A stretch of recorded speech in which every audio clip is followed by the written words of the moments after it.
Bienvenidos a un nuevo día de la semana de nivelación de este IdentiHack 2021. Para aquellos que no me conocen, mi nombre es Cristóbal Pereira, soy el CEO de Latam Tech y responsable de Hack Latam, plataforma que se está utilizando para el desarrollo de esta hackathon. Esta hackathon es la primera en su tipo en el ecosistema hispanohablante, así que estamos muy felices de poder llevar adelante este evento, esta hackathon. Una hackathon que busca principalmente acercar nuevas ideas, ideas innovadoras, a través del uso de lo que es la identidad digital autosoberana. Así que estamos muy felices de poder compartir con ustedes lo que hemos estado llevando a cabo durante esta semana de nivelación, charlas que les van a permitir, les van a entregar conocimientos y herramientas muy importantes para ser utilizadas durante el desarrollo de esta hackathon, que inicia el próximo lunes 28 de junio. Si es que aún no te has registrado, bueno, estás a tiempo todavía, no te preocupes. Es súper simple, no es tan complejo. Tienes esta página web, didi.org.ar, diagonal IdentiHack, que vamos a revisar a continuación, y de esa manera puedes registrarte. Al ingresar, tienes esta pantalla, llegas a la página web, y aquí tienes toda la información relacionada al evento. Buscamos desarrolladores, emprendedores, diseñadores, entusiastas, todos aquellos que quieran realmente desarrollar casos de uso utilizando la identidad digital autosoberana. No está solamente orientado a programadores, porque este es un foco de desarrollo de casos de uso y para eso se necesitan desarrolladores de negocio, programadores, aquellos que están diseñadores, creadores, UX, UI, así que está abierto a todos. Los desafíos son tres. Buscamos soluciones a problemáticas en materia de descentralización, en materia de optimizaciones y en materia de exploración. Es importante saber que el lunes 28 de junio, es decir, en un par de días más, vamos a tener el evento oficial de lanzamiento donde se van a explicar en detalle cada uno de estos desafíos. Tienes tiempo para inscribirte hasta el lunes 28 de junio a las 12 p.m. hora de Argentina, GMT-3, 11 p.m. de Chile, 11 a.m. de Chile, 10 a.m. de México, Colombia, mediodía de Argentina, ¿ya? Estarás participando por premios de hasta $110.000. La primera categoría entre $30 y $60.000, que principalmente está enfocado en contratos para la implementación de los casos de uso ganadores, de las propuestas ganadoras. La segunda categoría por hasta $30.000 y hay una tercera categoría de $1.500, ¿ya? Todas las categorías, bases y condiciones las pueden encontrar aquí. Hacen clic en ver bases y condiciones y pueden leer toda la información respecto a la hackathon. Como pueden ver, tenemos un jurado de primer nivel, Javier Madariaga y Tamara Bagdaracian de Proyecto Didi. Tenemos a Sergio Cirón, que nos va a estar acompañando ahora en un minuto más en una de las charlas que tenemos preparadas para el día de hoy de nivelación, que es de LackChain. Tenemos a Federico Prieto, que es de BitLab, Andrea Navia, que es Business Operations Manager de IOB Labs, y también tenemos a Mauricio Tobar, quien es CEO de True Group, una compañía de base colombiana que han estado desarrollando distintos casos de uso. Y tenemos mentores también que los van a estar apoyando en el transcurso de este evento. Solange Gueiro, Soledad Canepa, Patricio López, Milton Berman y Andrés Young. Por último, speaker que los van a estar acompañando. Yo tengo un taller la próxima semana, Martina Batemarco, que nos va a estar acompañando en la siguiente charla el día de hoy sobre seguridad en contratos inteligentes. Y bueno, como pueden ver, Montserrat Miño, Diego Mazo, Marina Splinder y Alfonso de la Rocha, que nos compartió una charla el día de ayer. Tenemos acá el registro y aquí ustedes se pueden registrar. Es gratuito, no hay ningún costo. Pueden registrarse solos o con equipos. Si se registran, entran al Discord. Y cuando entren al Discord pueden buscar equipos si es que quieren o también pueden participar solo. Recuerden, el cierre 28 de junio, mediodía, hora de Argentina, 11 a.m. de Chile, 10 a.m. de México, Colombia. La invitación está hecha, así que no hay más que agregar, solamente aprovechar esta oportunidad, aprovechar de ser parte de este hackathon que vamos a estar llevando a cabo. Así que nada, pues creo que está de más compartir o adicionar algo más a lo que ya la invitación está hecha. Y ahora vamos a darle la bienvenida a Sergio Cerón, quien es arquitecto de LackChain, y nos va a estar realizando una presentación con respecto a lo que son las credenciales verificables. Así que Damos unos segundos para preparar todo y iniciamos con esta presentación de Sergio.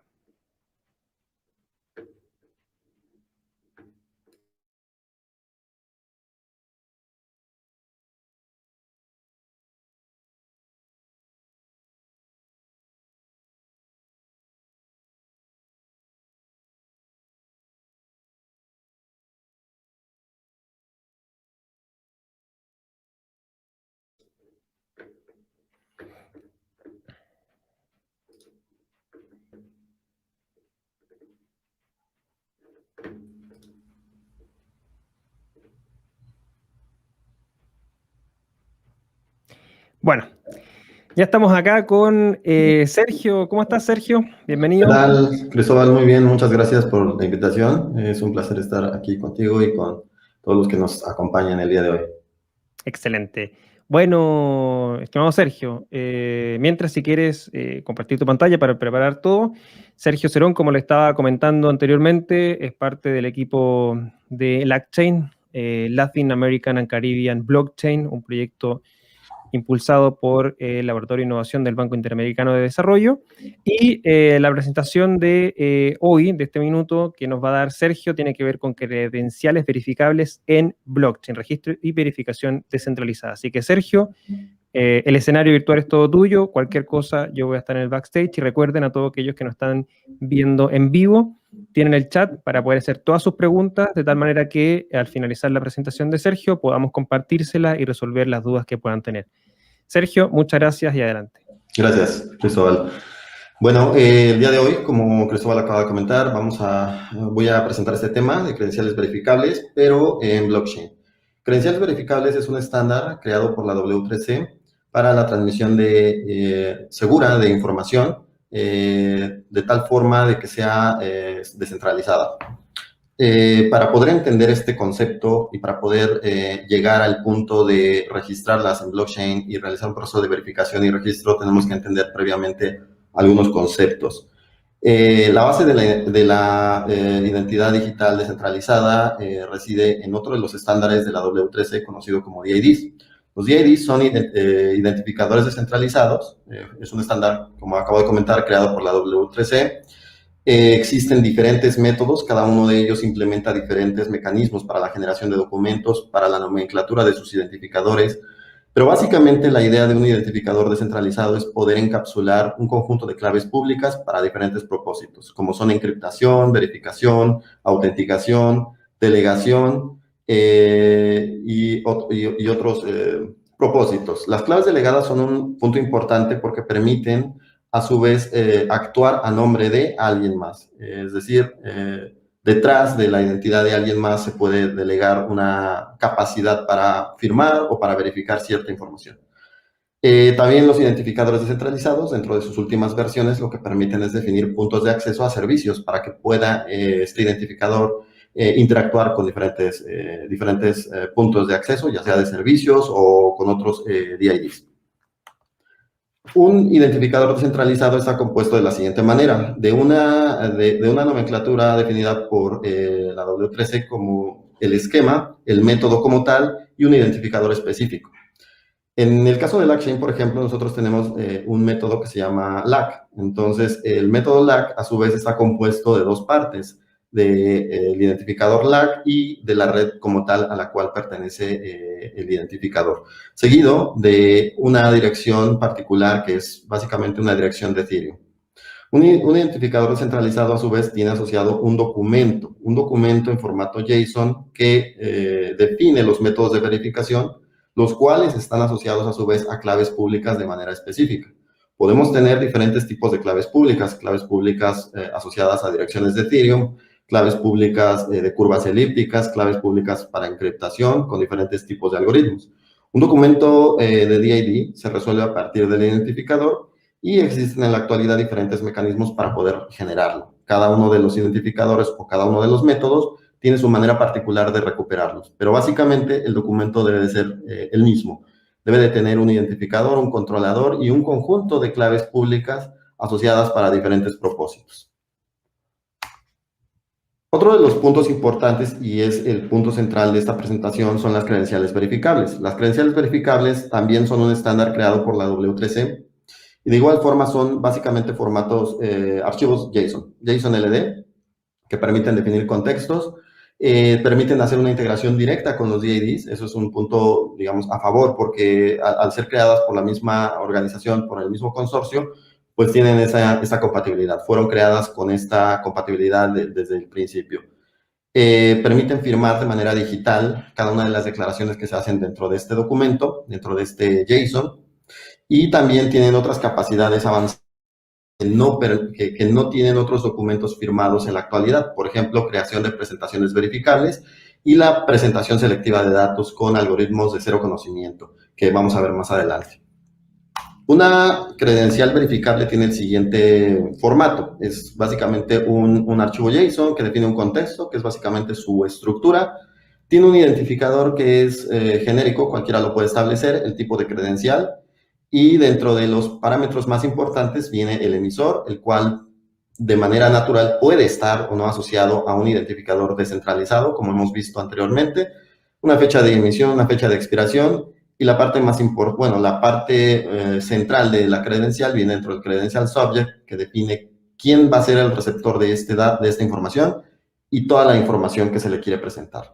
Aquí dentro de esta credencial pueden ir datos educativos, datos de una licencia para conducir, datos de un carnet de nacimiento, datos de por ejemplo, de un certificado de vacunación, y esa información es la que se va a firmar de manera digital. Posteriormente viene la parte o la sección de las pruebas. Aquí dentro de las pruebas nosotros especificamos, o se debe de especificar, cuál es el algoritmo que se va a utilizar para firmar esta credencial, la firma digital como tal, que viene dentro de Proof Value, y el método de verificación utilizado dentro del identificador descentralizado que se utilizó para hacer la firma. De esa manera nosotros podemos correlacionar entre un identificador y una clave pública asociada a ese identificador con la credencial verificable. Bien, nosotros hemos definido, y dentro del paradigma de identidad digital autosoberana se han definido básicamente 5 pasos de verificación que son importantes dentro de este ecosistema. El primer paso de la verificación debe ser una verificación de la billetera. La billetera como tal es un dispositivo, puede ser un dispositivo físico o un dispositivo de software, ya sea una billetera móvil, una billetera web, que va a permitir presentar este tipo de credenciales a un verificador.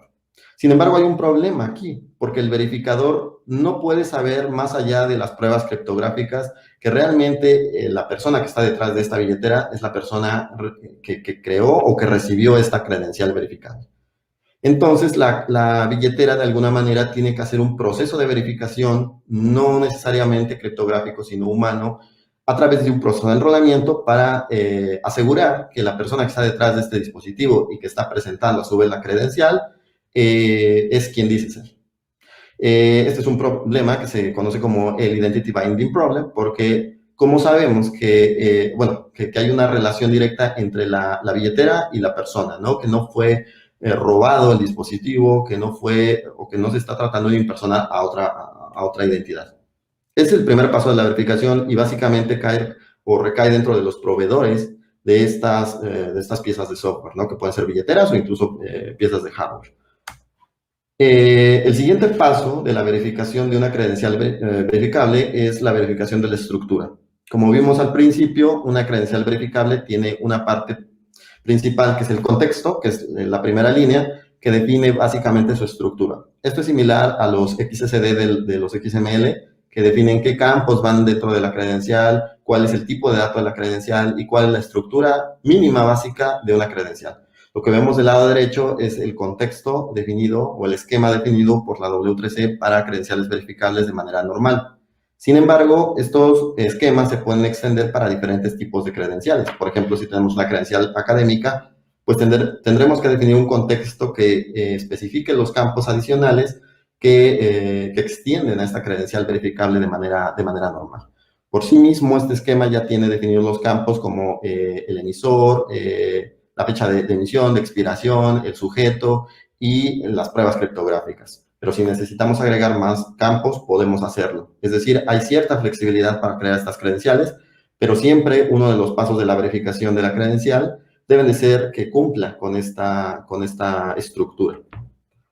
El siguiente paso de la verificación, bueno, que ya es de manera específica, es la verificación del estatus de la credencial. Y aquí es donde viene la parte que puede ser centralizada o descentralizada. Porque hasta el momento, como hemos visto, el primer paso de verificación depende de un dispositivo, el segundo paso depende del esquema como tal, que ya está definido, y que puede estar en cualquier lugar, pero que no compromete de alguna manera la integridad de la credencial. Sin embargo, la diferencia entre hacer una verificación centralizada y una verificación descentralizada es la confianza. Nosotros podemos ir y verificar una credencial verificable dentro de un servidor o a través de una API que esté expuesta para tal propósito, pero si está centralizada, nosotros no tenemos garantía de que esa información, de que el estatus, por ejemplo, de la credencial sea correcto, que no haya sido revocada o que haya sido revocada intencionalmente. Entonces, nosotros hemos definido una estructura para poder hacer este proceso a través de contratos inteligentes, que vamos a ver más adelante, incluso con un ejemplo. El proceso de verificación es el siguiente.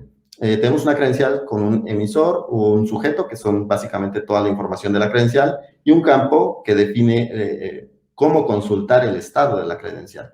Tomando estos valores, nosotros podemos ir directamente a un contrato inteligente, que hemos denominado registro de credenciales, y este contrato inteligente, al ser un contrato que corre directamente en blockchain, está descentralizado y se puede verificar, regresa directamente un estado si la credencial ha sido o no revocada. Este contrato también puede ser utilizado para tales propósitos, ¿no? Para hacer el proceso de revocación. El siguiente paso es la verificación del emisor. La verificación del emisor consiste en dos partes muy importantes. Una parte es la verificación criptográfica de las pruebas, que aseguran que el emisor firmó digitalmente la credencial verificable, y eso se hace de igual forma a través de un contrato inteligente, que podemos ver en el paso número 1, abajo, tomando el hash de la credencial, el identificador, y a través del registro descentralizado podemos verificar que efectivamente no ha sido alterada la credencial verificable y que efectivamente fue emitida por quien dice ser. Sin embargo, existe otro problema, porque dentro de un marco de gobernanza nosotros no podemos saber si una persona tiene autoridad para emitir cierto tipo de credenciales. Vamos a pensar en el caso de una credencial educativa. Cualquiera podría emitir una credencial educativa y firmarla, y las pruebas criptográficas serían correctas. Sin embargo, solamente las instituciones educativas que estén registradas dentro o reconocidas por el gobierno pueden emitir este tipo de credenciales. Entonces, nosotros recurrimos a otro registro descentralizado que llamamos un registro de confianza, a través del cual podemos hacer esta segunda verificación y decir si esta entidad tiene autoridad para emitir este tipo de credenciales. Entonces, dentro del proceso de verificación del emisor tenemos dos validaciones, una que es criptográfica y otra de alguna manera que es más, que depende más bien del marco de gobernanza donde estén actuando estas credenciales o donde se estén emitiendo. Y bueno, también tenemos la verificación del presentador. Como hemos visto, las credenciales verificables pueden a su vez generarse presentaciones verificables, que son básicamente un encapsulado de la credencial verificable, un wrapper que contiene a su vez dentro una credencial verificable y tiene a su vez otras pruebas criptográficas que permiten validar quién está emitiendo esta credencial. Porque yo al recibir una credencial, a su vez tengo la potestad, y precisamente aquí viene la parte autosoberana, ¿no? Que una vez que yo recibo una credencial verificable y que es para mí, yo tengo ahora la potestad de poderla presentar y poder emitir estas presentaciones verificables. Entonces, para poder hacerlo, tengo que firmarlo con mi clave privada, con mi conjunto de claves privadas que tenga, y eso me da soberanía sobre mis datos. Entonces, la verificación del presentador consiste básicamente en tomar una credencial verificable que es mía y poder presentarla a alguien más, a un tercero, pero para ello tengo que firmarla digitalmente para saber que efectivamente soy yo el poseedor de la credencial y soy yo el que la está presentando. Esta es una de las cuestiones más importantes de las credenciales verificables, una de las características más importantes y más poderosas, porque dentro de estas presentaciones verificables nosotros lo que podemos hacer también es seleccionar cierta información y presentar solamente de manera selectiva ciertas afirmaciones que se hacen dentro de la credencial sin comprometer toda la credencial.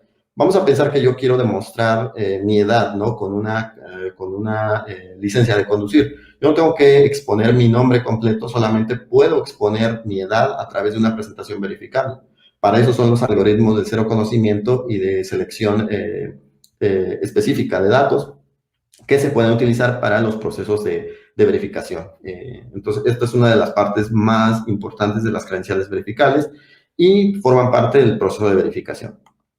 Finalmente, bueno, casi finalmente tenemos la verificación de las declaraciones, que es como tal la verificación criptográfica de que la información no ha sido alterada en el proceso o que no se ha incluido más información o se ha eliminado más información dentro de la credencial verificable. Para ello utilizamos básicamente el mismo proceso e incluso el mismo contrato inteligente que permite verificar las pruebas criptográficas de cada una de las declaraciones que se han hecho sobre la credencial verificable. Entonces se toma el DID del emisor, el sujeto, o sea, toda la información como tal de la credencial, que es el Credential Subject, y las pruebas criptográficas para hacer este proceso de verificación. Y bueno, básicamente esos son todos los pasos de la verificación que se definen y que incluso están definidos por el NIST como recomendaciones para verificar este tipo de credenciales. Ahora, esta solución que nosotros estamos proponiendo, que es utilizar un contrato inteligente para poder hacer la verificación, no es algo que se nos haya ocurrido directamente, sino ya está definido dentro de un conjunto de estándares específicamente para la blockchain de Ethereum. Dentro de Ethereum existen los EIPs, que son básicamente estándares que se proponen como mejoras a la red y como especificaciones directas a la creación de contratos inteligentes. Entonces, estos contratos inteligentes, que se llama el verificador de la credencial o el registro de la credencial, se basan en dos estándares a su vez importantes, que es el EIP 712, que define una forma específica para firmar y hashear datos estructurados. ¿Por qué nosotros tomamos esto como base? Porque nosotros no guardamos dentro del registro descentralizado información directa de la credencial verificable. Eso iría en contra de las reglas de privacidad, ya que por muy seguro que sea y por mucha encriptación que se le pueda poner a un registro descentralizado, en algún momento puede ser posible que pueda ser hackeado, y al ser un registro inalterable, la blockchain, nosotros no podemos almacenar, y va en contra de todas las reglas, de almacenar datos reales o datos sensibles dentro de la blockchain. Entonces, lo que hacemos es básicamente hashear estos datos y firmarlos, y eso es lo que se guarda dentro de la blockchain. De tal forma de que no hay una correlación directa entre el hash que se está generando y los datos que se están presentando. Al ser las funciones hash unas funciones que no son reversibles, pues no se puede obtener a su vez la información, ¿no?, que se está guardando.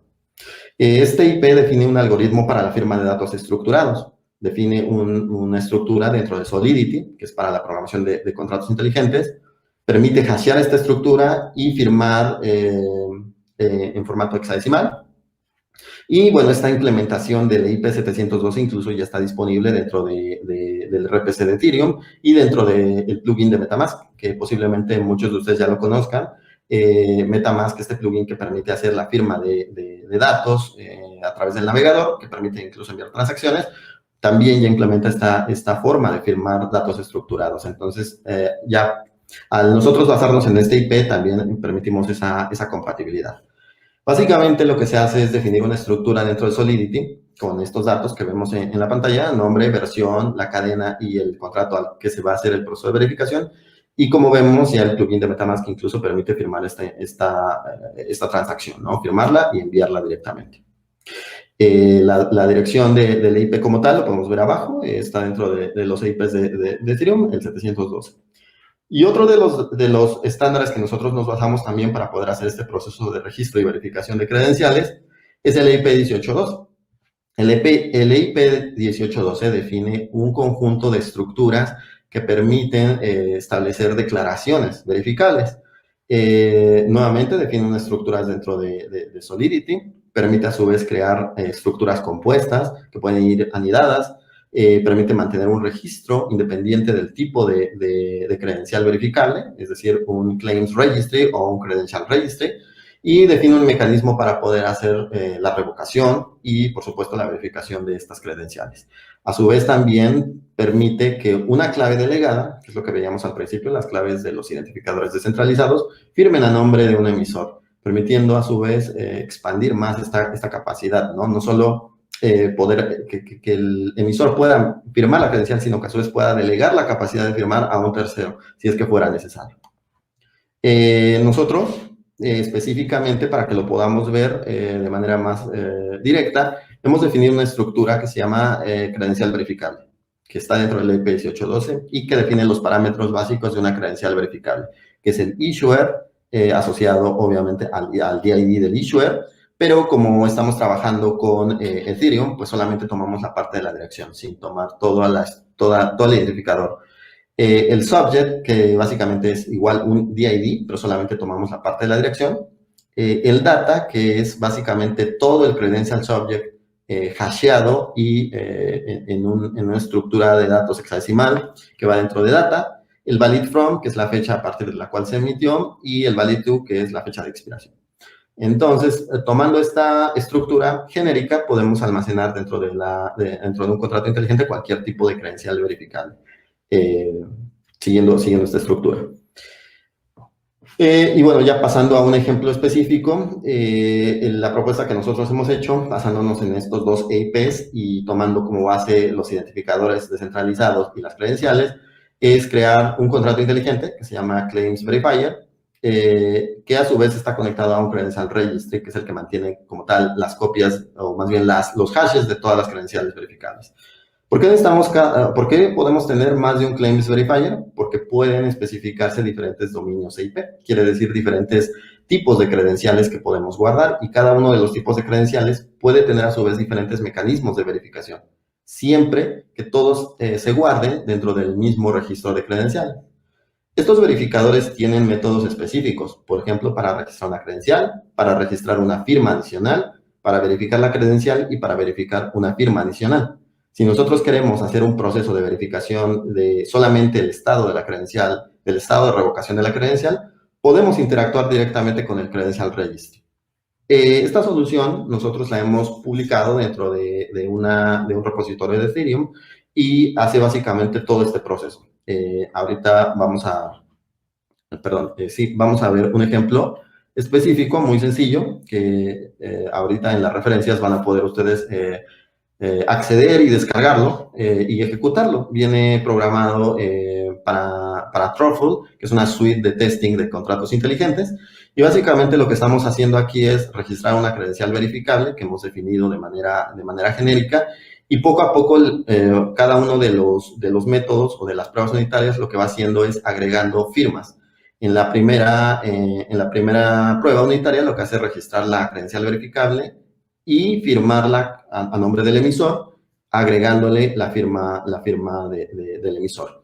Posteriormente se intenta verificar la credencial y no se puede verificar debido a que todavía no contiene las firmas completas. Hemos definido aquí un emisor y dos firmantes adicionales, y posteriormente lo que se hacen es agregar las firmas adicionales con sus respectivas pruebas criptográficas, y finalmente se hace un proceso de verificación completo donde el contrato inteligente va a verificar que la credencial exista, que no haya sido revocada, que la firma del emisor sea válida, que son los procesos que hemos mencionado anteriormente, que tenga firmantes adicionales. Esto es una característica que nosotros hemos agregado o extendido, ya que no solo permitimos que el emisor pueda firmarla, sino que también cualquier otra persona que se defina dentro de este contrato inteligente pueda firmarla, ¿no? A lo mejor una credencial educativa necesita la firma tanto del director como de la institución, ¿no? De la institución gubernamental que emite estos certificados.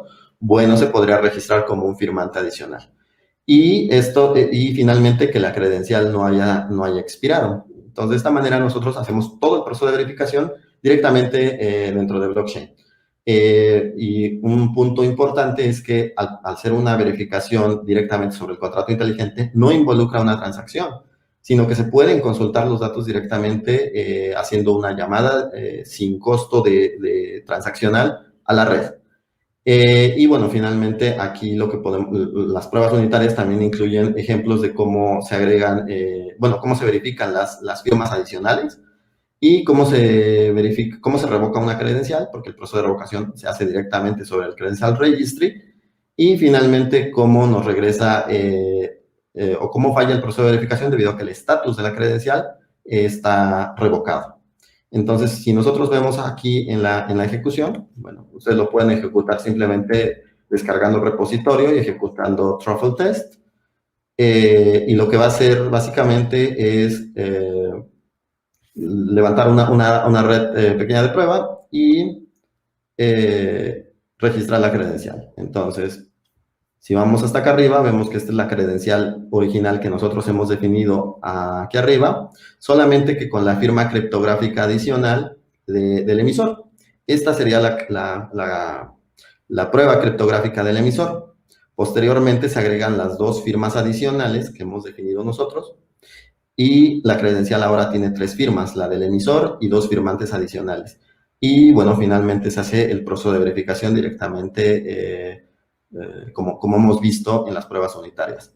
Este repositorio ustedes lo pueden encontrar dentro del repositorio de LangChain.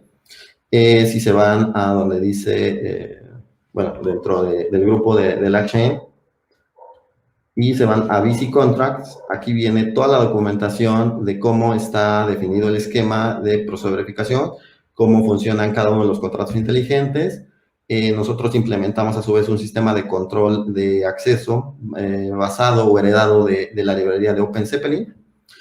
Para los que no conozcan OpenZeppelin, básicamente es un conjunto de librerías que ya exponen diferentes contratos que ya están probados y que a su vez se pueden utilizar ya sea heredándolos o modificándolos. Nosotros tomamos el control de acceso para definir tanto al issuer como al signer, que son los que van a emitir o firmar las credenciales verificables. Y bueno, aquí viene toda la documentación de cómo hacer el registro de la credencial, cómo hacer el proceso de verificación y cómo hacer el proceso de revocación de la credencial, y los requerimientos necesarios para poder hacer el despliegue de los contratos, ya sea en la red que nosotros manejamos de LangChain, o también lo pueden desplegar en la red de prueba de Ropsten, de Ethereum, o en la red principal de Ethereum.